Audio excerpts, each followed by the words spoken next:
এই মুহূর্তে ঘড়ি কাঁটায় ক্লিয়ারলি দেখা যাচ্ছে না, বাট আমি বলছি রাত 2টা বাজে। রাত 2টা বাজে এইটা ভিডিও করার একটাই কারণ, ঘুমোতে যাচ্ছিলাম জাস্ট একটা মেসেজ দেখানোর জন্য। তাণ্ডবটা কতটুকু ক্রেজ কাজ করছে, তাণ্ডবটা এমনটাই ক্রেজ কাজ করছে। রাত 12টায় শো চলছে, মিড নাইট শো। দেখুন, শাকিব খানের অফিসিয়াল পেজেই এটা নিউজটা আসলো, মাত্র দেখলাম। যেটা তারা বলছে, মেগাস্টার শাকিব খানের তাণ্ডব মুক্তির প্রথম দিনেই রাজ তিলক সিনেমা হলে, রাজশাহীতে যেটা অবস্থিত, রাজ তিলক সিনেমা হলে মিড নাইট শো চলছে। তাও কয়টায়?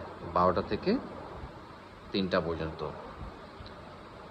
তাহলে বুঝেন, এখন 2টা বাজে আমার এখানে, 3টা পর্যন্ত তারা ছবি দেখবে, এরপর বাসায় যাবে। সবাইকে শুভরাত্রি।